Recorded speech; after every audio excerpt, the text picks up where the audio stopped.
Welcome to ikahi Mediation Center's Finding Solutions Growing Peace Brown Bag Lunch Series. Aloha, my name is Shelby Morrison, and I am the Programs and Communications Coordinator at ikahi Mediation Center. Ikahi is a nonprofit community mediation center serving East Hawaii. We were founded in 1983 as a program of the island of Hawaii's YMCA, and in 2006 became our own independent nonprofit. We empower people to come together, to talk and to listen, to explore options, and to find their own best solutions.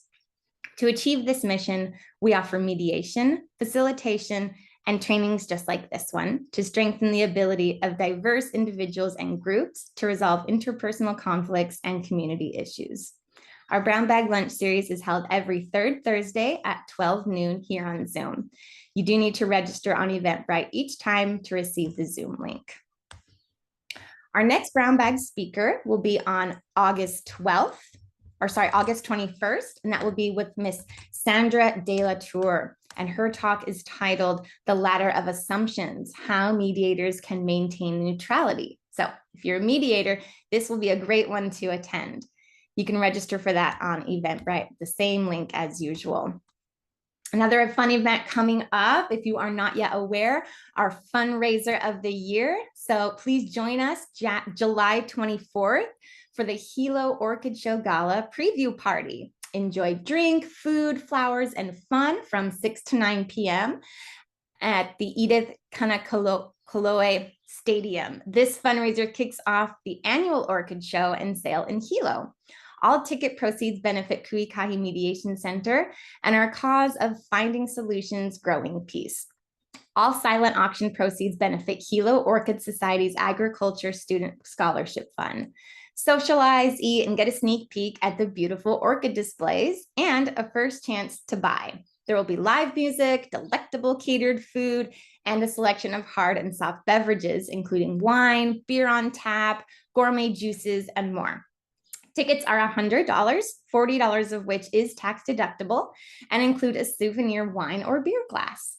Sponsorships for reserved seats and tables are also available. To purchase, simply visit us online, or of course, you can stop by the most irresistible shop in Hilo and purchase tickets there. I'm going to be putting the link in the chat box here, so feel free. If you do have any questions, visit us online. It's going to be an event you don't want to miss. All right, at the end of today's talk, we will ask you to fill out a short online survey, which helps with our grant funding for this free series. So when I put the survey link in the chat at the end of the talk, please just take a moment to give us your thoughts. I'll also be sending out an email later with the slides, the video link, and the survey link. So without further ado, let me introduce our topic, Rise Through Challenges, Turning Failure into Fuel for Success. And our speaker is Andrew Pierce, Master Resilience Expert, big wave surfer, and founder of I Bounce Up, a nonprofit organization dedicated to empowering underserved communities who specializes in equipping individuals and teams with mental resilience tools. Blending psychology and real-world strategies, he helps teams navigate challenges, foster adaptability, and thrive in high-pressure environments. Take it away, Andy. Awesome. Thank you so much for having me. Let me go ahead and start by sharing my screen. So give me one moment. All right, so you guys should be able to see my PowerPoint here. All right, so let me give you a little introduction to who I am and why I am talking to you. And I wanted to first thank you so much for that introduction. That was very kind. And I've spent the last several years, actually, I'll go into this right here. I've spent the last almost 8 years working for the Army, teaching mental resiliency skills to help people bounce back from adversity, overcome challenges. Specifically, I've worked with special operations soldiers and Army Ranger soldiers. So there's some of the they have some of the most difficult jobs in the Army, and I would teach them strategies on how to bounce back from adversity. So right here, if you look at the screen, this is my wife who's actually here with us today. Her name's Lorley, and then we have two children. One is 9 years old, and the other one is 15. And so I'm excited to be here, and that's a little bit about what I am and what we do. So let me go ahead and dive right into the content because I think you guys will get a lot out of this. And feel free to take notes if you'd like. I find that when I take notes, I am able to look back on those notes and remember significantly more information, which is good. So let's get into it. So, what is resiliency? So, resiliency is the ability to thrive, learn, grow in the face of challenges and bounce back from adversity. So, this term, resilience, or this idea of resiliency, is extremely important for pretty much anybody because, as many of you know, life doesn't always go as planned. Sometimes there's a curveball that comes that we didn't see coming, and that kind of thing happens to every single person from all walks of life, pretty much no matter who you are. Having the ability to bounce back from challenges is a vital key that we all really need to possess as we walk through life. And so, what's beautiful about this idea of resiliency is that it can be learned, it can be taught, it can be something that we can develop and become better at. And so the University of Pennsylvania is one of the leading researchers within understanding resiliency and what it takes to be a resilient person. So today, what I'm going to be talking about first are the 5 pillars to being a resilient person. So let's dive into what those 5 pillars are and what a person needs to possess to overcome challenges. Now, some of these, as I go through them, you might be like, oh, yeah, that makes a lot of sense. And that makes a lot of sense. And some of them might be a little surprising. And so, depending on how much you know about resiliency, I guess that would depend on how things, whether it's surprising or not. So, let's go ahead and dive into it. So, the first pillar, and when I say first, this isn't necessarily a rank order or anything like that, but the first one that I'm going to be talking about is awareness. So this refers to self-awareness. And self-awareness is defined as understanding how your thoughts and beliefs influence your emotions and your behaviors. So resilient people are aware of how their thoughts influence the way that they feel and the way that they act. So this self-awareness, meaning I understand my emotion, I understand the way that I'm feeling, I understand that my thoughts are the driving factor for those emotions and reactions. All right, let's move on to number 2, control. And this refers to self-control. For instance, I might know that I'm upset. I might know that I'm unhappy right now, right? But am I able to control it? Am I able to recognize my emotion and then be able to take a step back, calm the mind, and be able to act in a way that I'm proud of and happy with later? Because that's a very different thing than just being aware. So, control or self control refers to regulating your emotions and your behaviors. Number 3, which is my personal favorite, and it's really very simple, and I think it gets a bad rap, and I'll explain what I mean. So, number 3 is optimism, which refers to being hopeful that good things will come in the future. Now, the reason I think it gets a bad rap is sometimes you'll hear people say, I'm not an optimist, I'm a realist. Has anyone heard that before? Or maybe is one of you in the audience has actually said this before. I don't know. I know I've heard people say it before. And oftentimes it's really because they don't understand what optimism is. It's having a realistic hope. So sometimes people will think optimism, oh, that's like this fake thing, or optimism is this thing that just, they think everything is perfect and everything is good. But the reality is that's not optimism at all. That's not really what optimism is at all. It's just having hope. That's all really it is. So when I hear people say I'm a realist, I'm like, wow, I think you're actually more of an optimist than you realize. Optimism we refer to as the engine to being a resilient person. So much like a car, if you don't have an engine, that car ain't going anywhere unless I guess if you're pushing it maybe, or if you're downhill.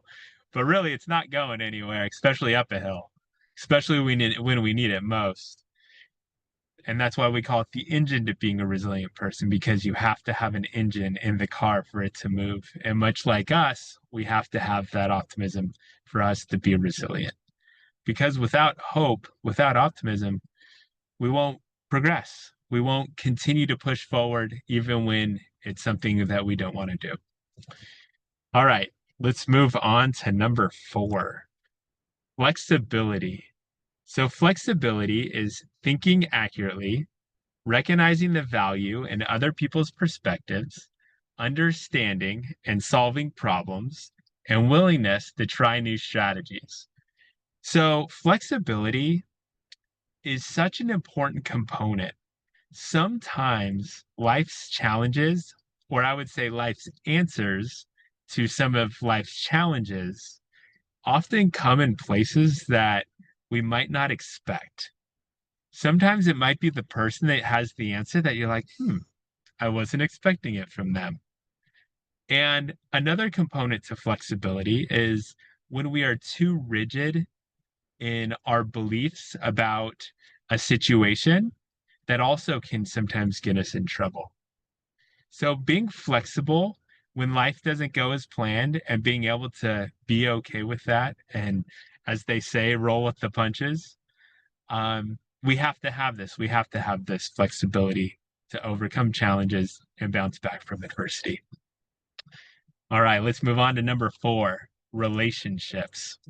So relationships, really all that matters when it comes to relationships and being resilient is having at least one person that we can count on. One person that we have a meaningful connection with. How many of you have been in a situation where you weren't feeling well? Maybe you're upset about something. Maybe somebody made you feel a certain way, and you go and talk to somebody, maybe a close friend or family member, and you just feel so much better. I know I've been in that situation many times where you just kind of need to talk it out. And there's something very healing about talking out our problems and talking out some of the things that we need to get off of our chest. So these are the 5 components or 5 pillars to being a resilient person.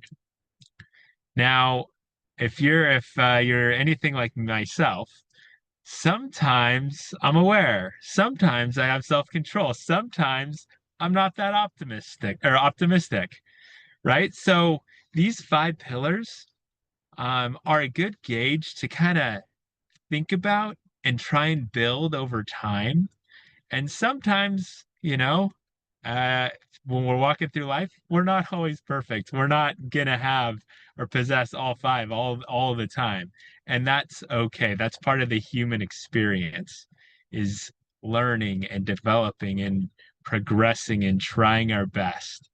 And that's what resiliency really is all about. So now what we're going to do is we're going to do a dive into the first pillar, which is awareness or self-awareness. And we're going to talk about a skill that I like to call ETO. And ETO stands for event, thought, outcome.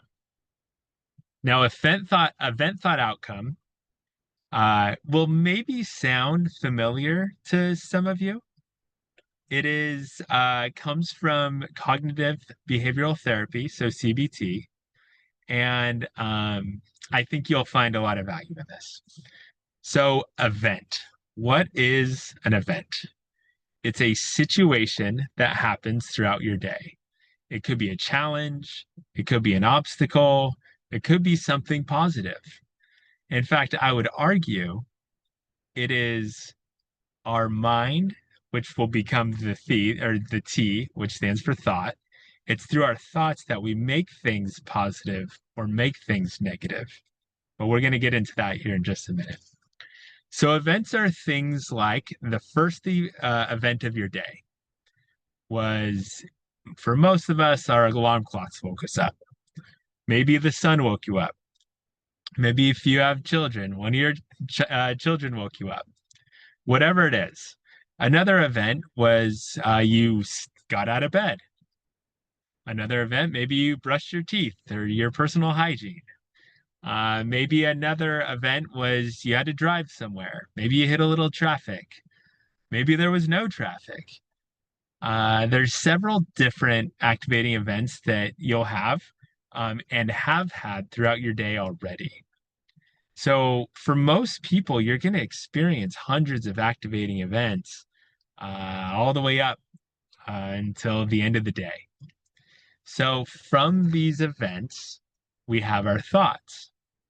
And your thought is your interpretation of the event, what you thought in that moment about the event. Now, here's the powerful part is from your thought about that event, it will drive your outcome. And your outcome is your emotions, how you feel, and your reactions, what you do. So my question for each of you is, what causes emotions and reactions or the outcome? Is it the event, the things that happen to us, or is it our thoughts about those events? And the answer is it's our thoughts. It is the way that we think that drives the way that we feel and the way that we act. And for some people, if you are new to this concept, which I imagine most of us here are not new to this concept, but if you are, it's a really empowering understanding and reality to understand because that gives us the power. That gives us the power on how we want to feel. Because events we don't always have control over, but our thoughts about those events we do have control over. Now, let's go and talk about a couple examples within this idea of event thought outcome. So let's first talk about ineffective thinking. So here is an example of ineffective thinking, and then we'll get into an example of effective thinking and then go from there. So let's say that your event is there's at your job, you experience a change in leadership. And maybe we can even talk about politics without actually talking about politics, but maybe there's a change in leadership within your community or within your state or within the country. Okay. So, however you want to interpret that, that's totally fine. Now, from that event, if I were to think to myself, what is happening? Will I still have a job? That style of thought will lead to the outcome of fear and uncertainty. And the reaction would be that your heart starts pounding and you start gossiping around the office. So this example would be more towards in the office. Now, what is it that's causing the emotion and the reaction? It's actually not the event, it's the thought. So from that thought drives the emotion and it drives the reaction. Now let's look at another example of effective thinking. So notice how the event is the exact same, a change in leadership, and you think to yourself, I will show the new leadership how valuable that I am. And from that thought, it would then make sense why you felt the emotion of confident and the reaction of focus my attention to my work.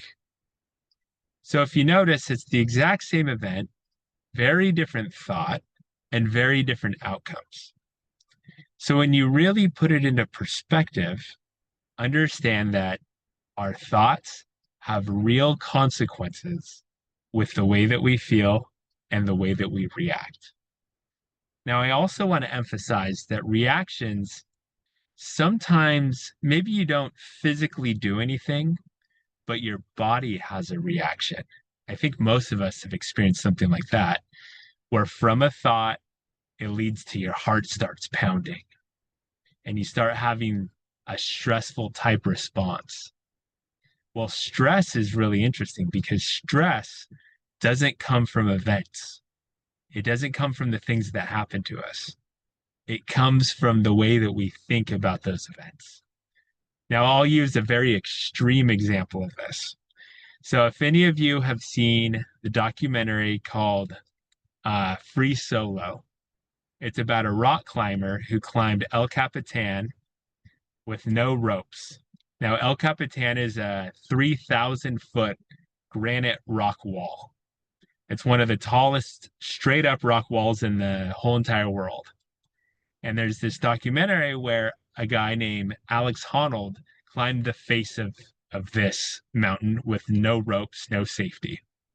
So if he fell at any moment, he probably would not survive. And in that documentary, he starts off going and attempting, and sorry if I give away some of the documentary, but he starts off and he gets too scared and quits. And he talks about how he felt fear from the way that he was thinking. And then he came back the following year and he said, after he had climbed the rock and was successful, it didn't feel scary because of the way that I was thinking. Now, I know this is a very extreme example, but it very much applies to each of us. Stress comes from the way that we think. And that component becomes really, again, very empowering for each of us because we have the power, not necessarily giving the world to dictate how we want to feel. Now, let's talk about beliefs because beliefs have a big influence on the way that we think. So here are I'll call this the definition of what beliefs are, at least how I am referring to these beliefs. So your beliefs are how you view the world, how the world should be, and how the world is. Okay. So I know this is very vague, but let's dive into a little bit about what this means. So sometimes we need to detect our beliefs.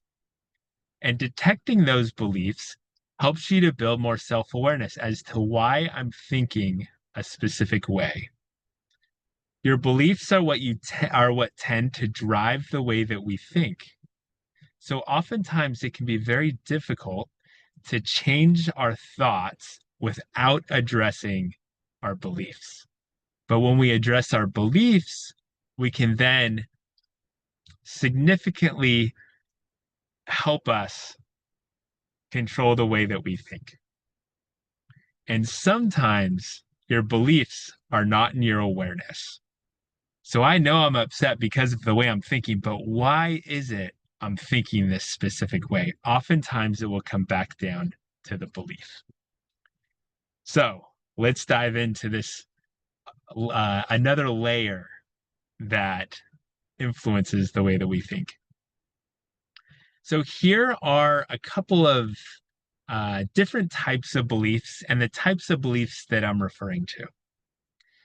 So here's a few. I'll read them off for you. I need to be available 24/7 to succeed. If I had that belief, how would that influence the way that I did my job? How would that influence me being burnt out? And again, you can think about those for a minute. The next one, failure is a stepping stone for innovation.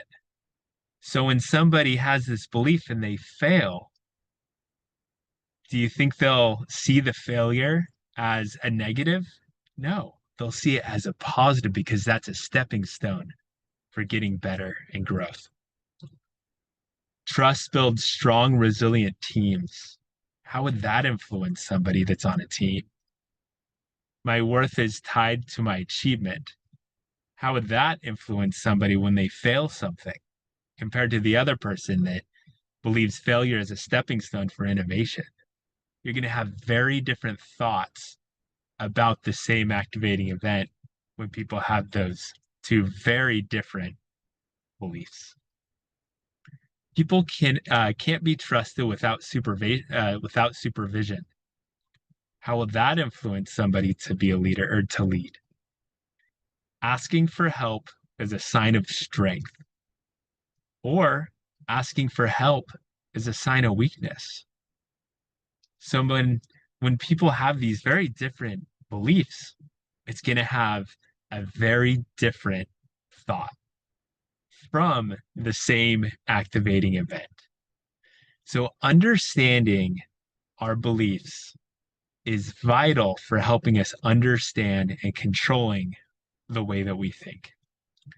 Now, these are just a couple of beliefs that I had thought about and realized over my life that people have developed.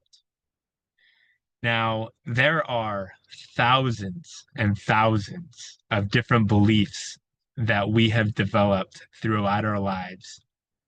So this is just to give you an idea of the types of beliefs that we have. But yet there are so many beliefs that we might have. And in fact, our family, our friends, even maybe our siblings that we grew up so close to will have sometimes contradicting beliefs. Things like asking for help as a sign of strength or asking for help as a sign of weakness. That's wild. And that's why it can be hard for us sometimes to get along with people, right? To develop really strong relationships is if we have contradicting beliefs. Now, I have an opinion that some beliefs are more helpful than others. I have a belief that some of these are good and some of these aren't good, but that doesn't necessarily mean that they're good or bad.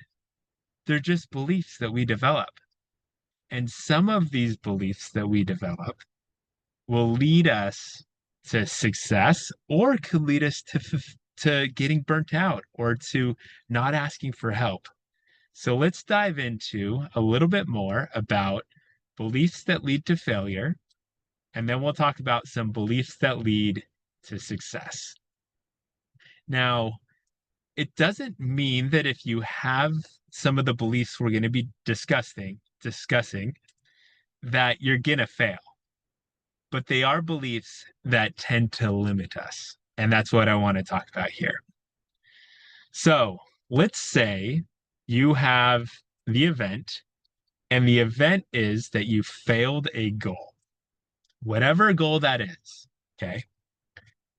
But let's say you have the belief that one of these three, or all of these three, or maybe it's not you, maybe it's somebody you know. And the beliefs like these: failure is permanent, or if I don't succeed, I'm a failure, or I'm never good enough. So if you have a belief like this, or is this belief, it would make sense why your first thought when you failed a goal would be something like this: I'm terrible at this job. Why am I here? Again, it's not the event that's driving the thought. What is it? It's the belief that this person has that's driving the thought. So now we have this thought: I'm terrible at this job. Why am I here? It would then make sense why the emotion was sadness and disappointment, and the reaction is that I kept to myself and I ignored my coworkers, or I ignored the people that are around me. So understanding this component is so important because sometimes your belief is not in your awareness. Sometimes you're just experiencing the thought, so you're not even seeing the belief. And that's where it gets tricky. So when you're having thoughts that are leading to an emotion and a reaction that you're not happy with, my suggestion is to go and find the belief. What belief is leading me to feel this way? And it will take some serious self-awareness. And it might be that you have to go to somebody that you know and trust and can ask them, hey, I'm feeling this way. I can't figure it out. Help me figure out the belief that I might have. And you also have to be humble enough to be willing to ask and listen to somebody that can help you find your own beliefs. And sometimes people will guess and they might be wrong. And so you have to find it yourself. But asking somebody is how you can help find it. All right, let's look into now some beliefs that lead to success. And some of those are things like this. So again, the event is a failed goal. And the belief is something, one or all three of these. Success comes from failure. Failure is the greatest teacher. Challenges help me grow. Now you see how this person's beliefs will influence the way that they think. So it makes sense why they thought, what can I learn? What changes can I make to find success? So these beliefs right here become the reason as to why this person thought this way, which then in turn, the outcome is that the emotion is excited and hope or hopeful. And the reaction is they ask for constructive criticism from a friend or colleague. The thought is not the thing that this came from, right? It's the thought, yes, the thought drives the outcome, but it is the beliefs that the person develops over time that drives the thought, which drives the outcome. Now, I love this idea. And the reason I love this idea is because it gives us an understanding of why we think the way that we think. Now, another component is why do I believe the things that I believed? Like, why does this person that we're referring to believe that success comes from failure and failure is the greatest teacher and challenges help me grow? Why does this person believe this? And coming back to this one, why does this person believe that failure is permanent? If I don't succeed, I'm a failure and I'll never be good enough. Why does this person have these beliefs? What I have found is that we develop shortcuts through our experiences, through the way that we are raised, through the things that we see in the world. Now, just because you have a belief that is leading your thought to not be very effective or down the potential failure type thought, just because you're thinking that now, and I'm not saying you, I'm just saying somebody thinks this way or has these beliefs, doesn't mean it's permanent. We can change the way that we believe things. And one of the most effective ways for challenging the beliefs that are not helping us is by finding evidence that goes against those beliefs. So, for instance, coming back here, failure is permanent. Well, what's some evidence to prove that failure is not permanent? There's a lot of, there are several things that we can come up with. If I don't succeed, I'm a failure. There's so many stories of some of the most respected people in our communities and in the world that would definitely tell us that it is through failure that they found success. And I'll never be good enough. Poke holes in it.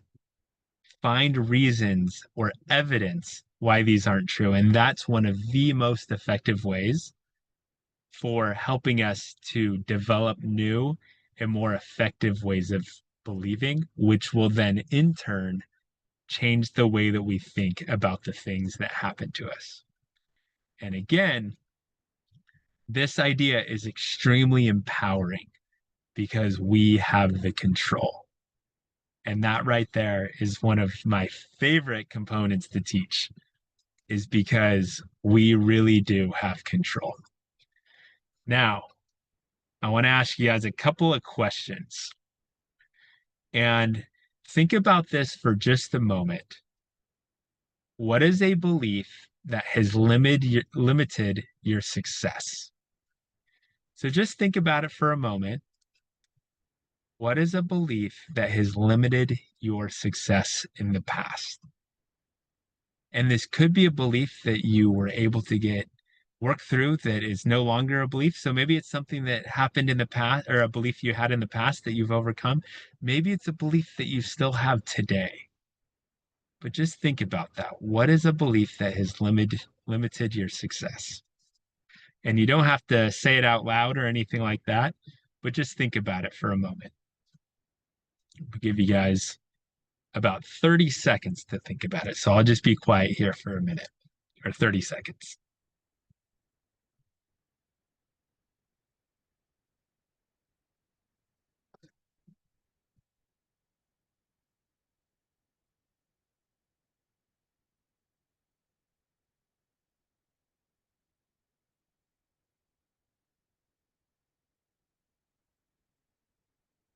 All right. Now I have one more question for you. What evidence can you find to poke holes in this limiting belief? What is the evidence that you can find right now to poke holes in this belief that has limited your success? And again, you can write it down or you can just think about it. It's up to you. So I'll give you about 30 seconds to think about that.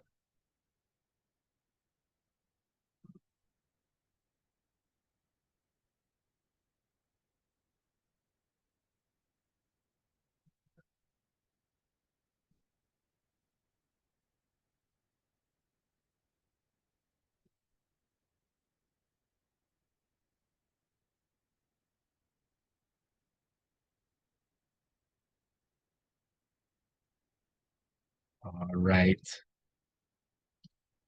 This idea right here can be, again, very empowering. Because if you were able to poke holes in a belief that has uh, caused you to not pursue things that you may have could have, as you poke holes in this, you will find that that belief will be a lot less powerful.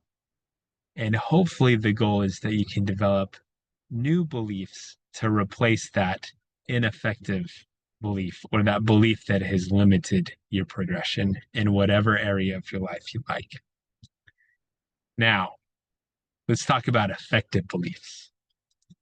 So, what is a belief that has helped you find success in your life?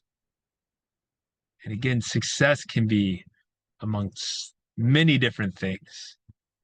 Maybe it's success in building a relationship with someone that you really care about. Maybe it's success in some sort of job that you've had. Maybe it's success in um, overcoming some challenge, however you'd like to interpret that. I'll give you again about 30 seconds or so.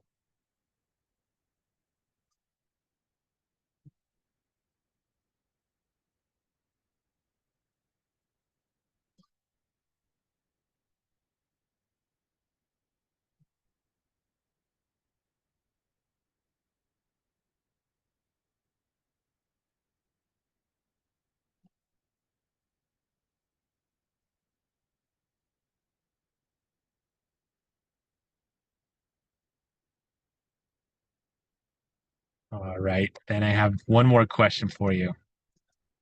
How can you use this belief to find more success? So, how can you think about this belief more? How can you use it to your own advantage in accomplishing more success? And again, I use the word success very broad. Success in forming strong relationships with people that you care about. Success in uh, overcoming some challenge that you're facing right now or have in the future, or towards a job that um, something you've been able to accomplish, whatever that is. So I'll give you a few seconds again to think about this question.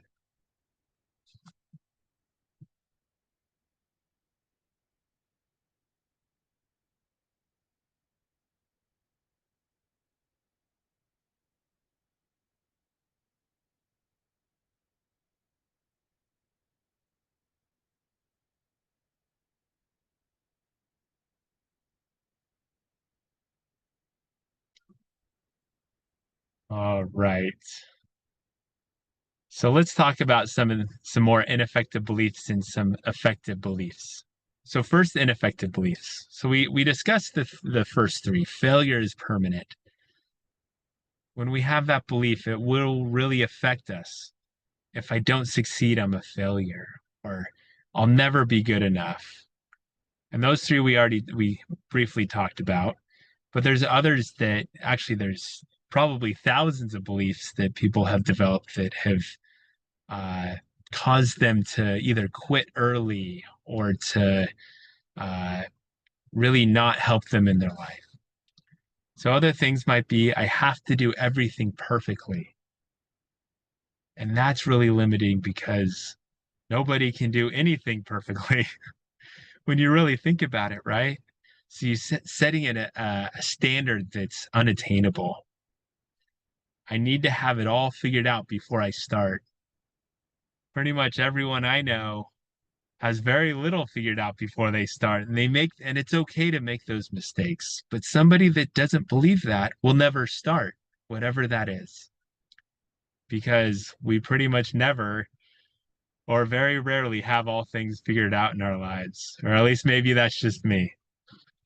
And then lastly, success should come quickly. And that's something I think we've all learned in our lives is that whatever success is and whatever area of your life that is, oftentimes the most important things don't come quickly. Now let's talk about a couple of beliefs that will help us to be more effective. So, first, and these three, again, we already talked about these three, but I'll repeat them again because I think they're so strong and powerful when we really believe them. Success comes from failure. Failure is the greatest teacher. Challenges help me grow. Here's the three that we haven't talked about. Progress matters more than perfection. Ooh, that's a good one. I love that. Because it's about making progress. And it's okay to make mistakes. And in fact, remember, if you have the belief that mistakes or failure is how we grow and become better, and we have both those beliefs, oh man, we are unstoppable. Success is built through habit, not luck. Oh, it's so easy to look at some of the most successful people. And again, I use that word success very broadly. And so it is so easy to look at some of the most successful people, whether those people are just really good at forming relationships, right? So when I'm talking about success, I don't want you to think about, say, making money or a job, although this very much can apply. But I want you to think about whatever success is for you. And you will find that success is built through habit, not luck. But it's so easy to look at successful people and be like, oh, they got lucky. they had a big head start, therefore I can't be successful because people are ahead of me at the beginning. And then last one, people should be grateful. And that one is one of my favorite beliefs to have. Now, I want to share with you guys my own personal story about how this really powerful belief, or a belief that I think is really important, can actually get in our way. So let me share with you my own personal experience that I was too rigid in my beliefs. So here's what happened. It was my wife's birthday about a year ago. And the day before, I went and got her um, all this different food to make crepes early in the morning before everybody woke up. So I got um, the batter. I got eggs. I got all the different uh, like fruits. So I got and berries. So I got strawberries, blueberries, blackberries. I got bananas. I got syrup. I even got bacon and sausage, right? So you can get an idea about like, I tried to make it really nice. And the morning of, I started cooking all the food. And as I was finishing all this food, my two children walked out. And they're all just, like tired and had just woken up. And they see the dinner table and they're like, oh man, they're getting all excited because they see all the good food. Now, maybe 2 minutes after the kids woke up, my wife came and woke up and she comes out. And right as she comes out, she sees the children and she just thanks the kids right there. She says, oh, thank you so much for making all this food. And I'm even a little embarrassed to tell the story, but in that moment, she didn't look at me. And I thought, oh, she's not grateful to me. Now, was she grateful? Then I just want to preface, was she grateful? 100% she was. Did she know that she thought the kids did this all by themselves? No, I know she didn't, right? Because of how much there was and all this, right? But in that moment, I started feeling like really like frustrated and kind of mad. And I try not to get mad easy, but it's just one of those situations. It's a weakness that I had in that moment, but I was feeling really upset. Like, why isn't she thanking me? I did all this work is where my head started to go. So I'm sitting there in the kitchen or standing, like doing all the, finishing up the last things. And I was like, I got to figure out what's going on in my head because I do not like the way that I'm thinking. So without Lauralee or the kids seeing that I'm upset, I walk to the bathroom where I can be by myself. And I am trying to figure out why I'm mad. I'm like, I shouldn't be mad, but I am. And again, I'm embarrassed to even say why, like what was happening, right? So I'm trying to figure it out. And I realized I was like, the reason I'm upset right now is because I believe that people should be grateful.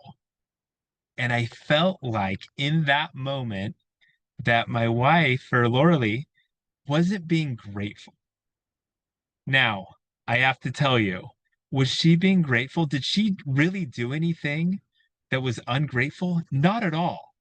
It wasn't Lauralee. Like that was the event for me, but it wasn't her that was creating the emotion in me. And I recognized that and I knew that because I teach this stuff all the time. I'm like, I know this. But in that moment, I felt like she was treading on my belief that people should be grateful. Now, was she actually treading on it? Absolutely not. It was just my interpretation that she was. And that's what was causing me to be frustrated. So did she, again, I want to emphasize, did she do anything wrong? Absolutely not. It was all me. So I'm in the bathroom and I'm having, like, I just basically told you all the dialogue that I was having in my head. And I was able to work it out. I was able to figure out, like, hey, it's not her, it's all me. I think people should be grateful. And then I started thinking, do I think she wasn't grateful? And I'm like, she was 100% grateful. And in that moment, all of my frustration, all of my anger in that moment completely went away. And I was completely content. And no matter what she said, had she thanked me or not thanked me when I left the bathroom to go back into the kitchen, I was good because I figured it out. I was able to figure out my belief that was driving the emotion and the thought. So I walk outside, I go back to the kitchen or the dining room where our kitchen table is, and my wife, Laura Lee, gives me the biggest hug. She gives me a big kiss and she looks at me in the eyes and says, "Thank you so much. I know you did all this. I really appreciate it." And it was in that moment I was extremely grateful that I went to the bathroom. I went to the bathroom before I said a single thing. Because the reality is, had I just reacted without pausing, I probably would have made that. It wouldn't have been Laura Lee's fault. Again, I want to emphasize that. I would have ruined that morning by saying some comment that would have put a damper on the morning. But how grateful I was in that moment that I had stepped away, figured out my own head, meaning I figured out my beliefs, I figured out my thoughts, and was able to resolve it. Now, if you notice, in my story at least, I did not suppress anything. I did not suppress the emotion. I did not just say, "Andy, you're being an idiot. Stop being a jerk." I didn't suppress it. I didn't have this thing that would come back and potentially cause me more harm later. But what I did was I went to the belief, I figured it out, I was able to overcome it, and then able to create thinking that was helping. So again, I tell you this story because that's the strategy, is I was able to poke holes in the belief, which in turn helped me figure out my own head, which in turn helped me to have a much better reaction. So this idea of understanding our beliefs to understanding our thinking is a key factor in being resilient because it helps us understand that our thoughts drive emotions and our beliefs drive our thoughts, which then drive emotions and reactions. So thank you so much for your guys' time and for hearing me today. If you have any questions, feel free to turn off your unmute and ask me. I got time for a couple of questions if anybody has any or anything they'd like to add.